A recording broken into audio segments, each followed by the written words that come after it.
どうも皆さんこんにちは、ハラカンタです。私がアフリカの貧困について発信していると、何十年も支援しているのに一向に発展しない、支援金が政治家の懐に入っているんだろうといったコメントが多数寄せられます。皆さんのご指摘の通り、アフリカの多くの国で汚職は極めて深刻な課題です。本来なら教育や医療、インフラの整備に使われるべき国家のお金や外国からの支援金の一部が権力者やその周辺の利権ネットワークに流れ国民に届かない現実があります。もちろんアフリカ54カ国全てが同じ状況ではありませんが、汚職がアフリカの発展を妨げる大きな要因の一つであることは間違いありません。なぜアフリカではこれほどまでに汚職が蔓延しているのか。それをアフリカ人の民度が低いからだと片付けてしまうのは簡単です。しかしその背景には私たちの想像をはるかに超えた世界の闇と、私たち先進国が決して無関係ではないグローバルな共犯関係が潜んでいます。今回の動画ではアフリカで汚職が蔓延している理由と消えた支援金の行方について具体的なデータやニュースを交えながら徹底的に紐解いていきます。アフリカの真実を知るための重要な内容になっているので、ぜひ最後までご覧ください。まずはアフリカにおける汚職の現状を客観的なデータから見てみましょう。国際的な非政府組織であるトランスペアレンシー・インターナショナルが毎年発表している腐敗認識指数というものがあります。これは政治家や公務員といった公的な立場の人がどれくらい汚職をしていると思われているかを100点満点で示す指標で、点数が低いほど腐敗が深刻だとみなされます。最新の2025年版のデータによると、サハラ砂漠より南のアフリカの平均スコアは32点で、なんと9割の国が50点未満という厳しい状況にあります。対象となった国や地域の中でソマリアや南スーダンは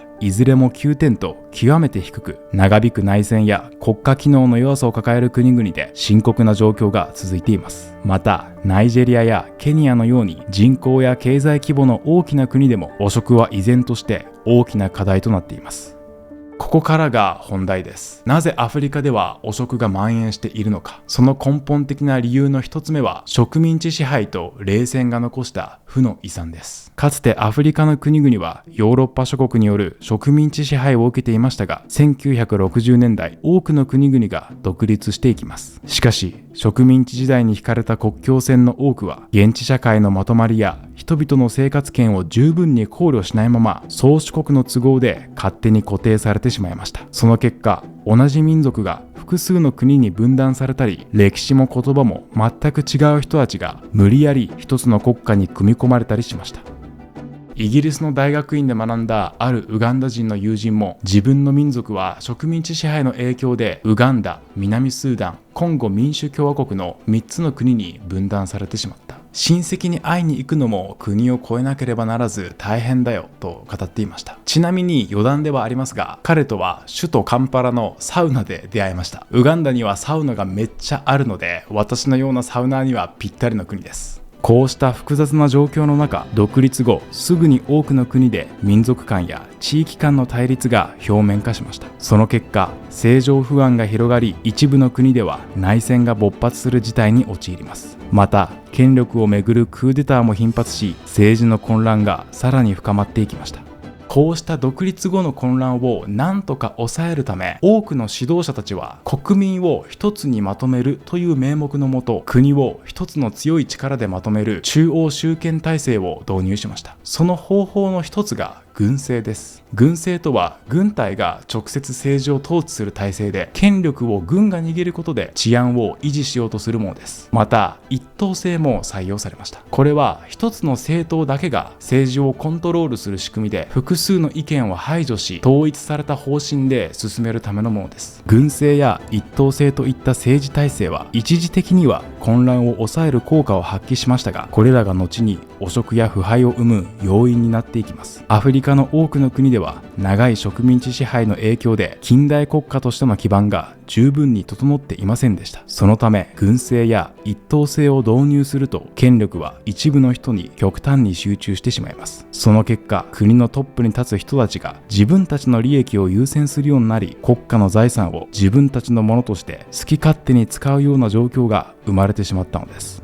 権力を握った人たちは自分の地位を守るために出身地が同じ人や親しい関係の人を政府や軍の重要なポジションに任命しました。そうした人たちに利権を分け与えることで自分への支持を強固にしていったんです。一方でこのようなやり方に反対する人たちは逮捕されたり暗殺されたりと次々と排除されました。その結果、本来は国民の福祉やインフラ整備に使われるべき国家のお金が一部のエリート層の利益のためだけに使われ、無駄に浪費される状況になったんです。さらにこの独裁的な体制を後押ししたのが冷戦時代のアメリカやソ連です。両陣営は自国の影響力を拡大するため、人権侵害や汚職を抱える政権であっても戦略的に重要だと判断すれば資金や武器、外交的な支援を行いました。象徴的なのが現在のコンゴ民主共和国、かつてのザイールのモブツ大統領です。彼は西側諸国から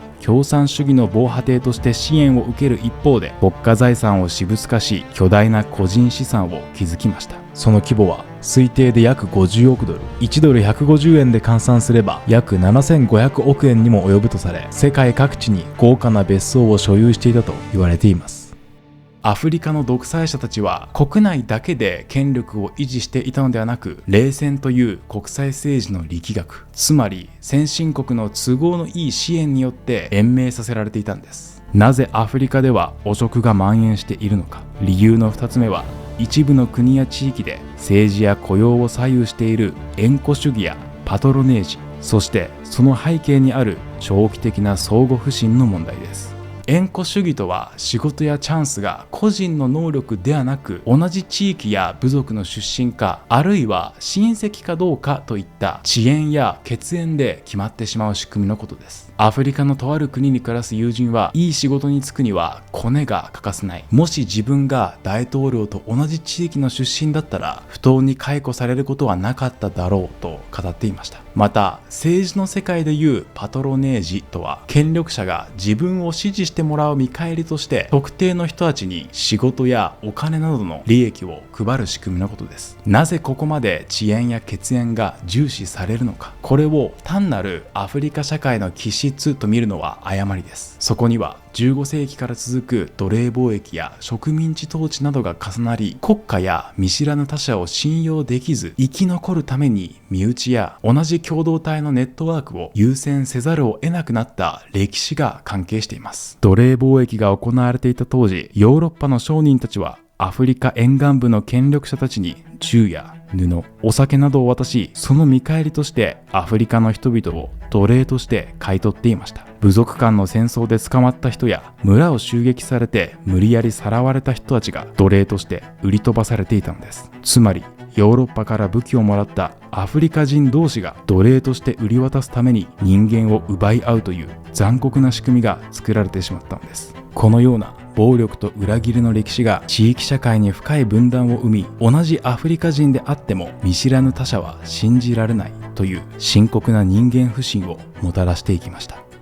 ネイサン・ナンとレオナール・ワンチェコンの共同研究では、奴隷貿易の被害が大きかった集団の子孫ほど現在でも隣人や親族、地方政府への信頼が低い傾向があることが分析されています。つまり奴隷貿易は単なる過去の悲劇ではなく、社会的信頼を傷つけ、身内だけの強固なネットワークに頼らざるを得ない状況を作り出した長期的な構造要因の一つとして考えられるんです。先進国から送られた教育や医療、インフラ整備のための支援金は、その全てが無駄になっているわけでは決してありません。しかし政府の予算や公共事業を通じて使われる支援金の一部は、まさに今お話しした縁故主義やパトロネージのネットワークに吸い込まれ、本来の目的とは違う形で流用されてしまうことがあります。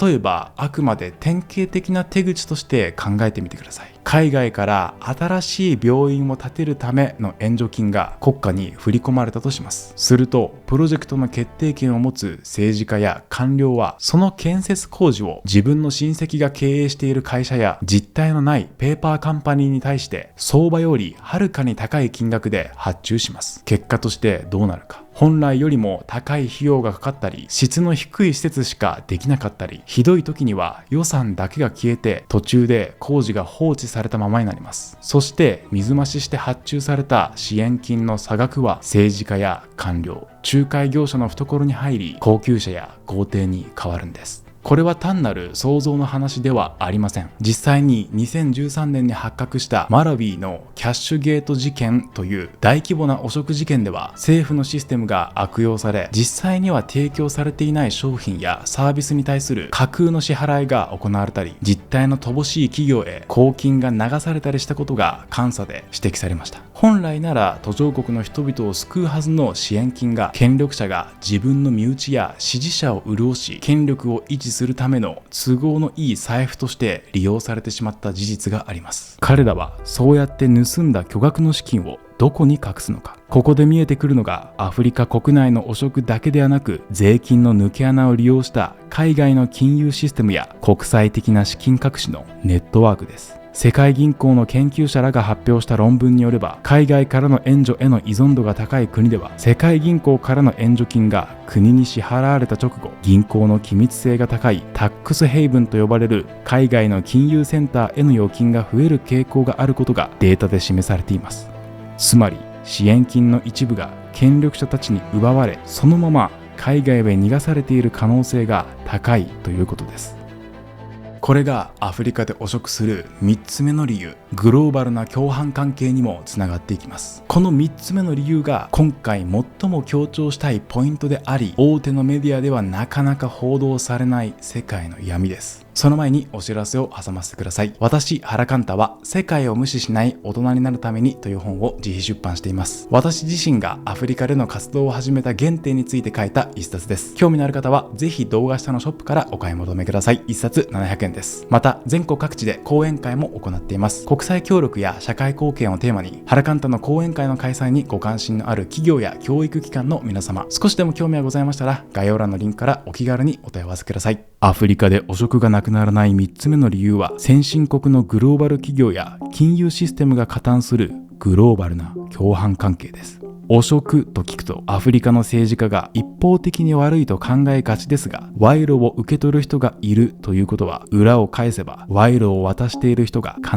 ず存在するということです。特に石油やレアメタルなど天然資源が豊富なアフリカの国々では、資源の呪いと呼ばれる現象が起きています。通常、政府は国民から税金を集め、その見返りとして公共サービスを提供するため、国民の目を気にせざるを得なくなり、説明責任を負いやすくなります。しかし、石油や鉱物などの資源収入への依存度が高い国では、税収に頼らなくても外国企業に採掘権を売るだけで国家財政を支えることができます。すると、為政者が国民よりも資源収入を生む外国企業や自分たちの利権ネットワークを重視しやすくなり、国民への説明責任が弱まるんです。この構造の中で、資源の採掘権や大規模なインフラ開発の契約を有利に進めるため、先進国の企業がアフリカの政府関係者に巨額の裏金を渡す事件が起こります。例えば、2022年、スイスに本拠を置く世界有数の資源商社グレンコアは、複数国の政府関係者に賄賂を支払っていたことを認め、アメリカやイギリスなどの当局から巨額の制裁、つまり多額の罰金を支払うよう命じられました。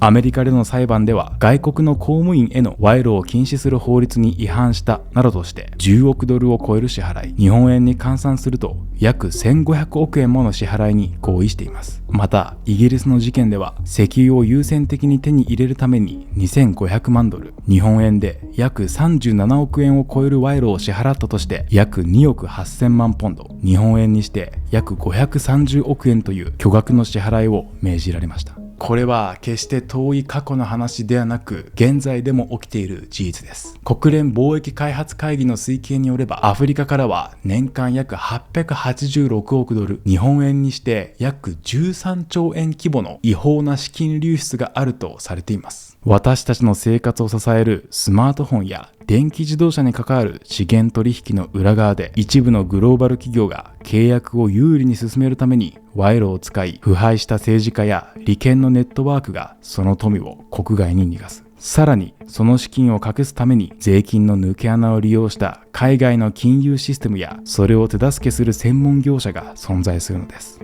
大企業のスポンサーがついているテレビ局がこのいびつなグローバル構造を真正面から批判することはまずありえません。つまりアフリカの汚職問題はアフリカ内部だけで完結しているのではなく、私たちの豊かな生活を支える国際経済の仕組みとも地続きなんです。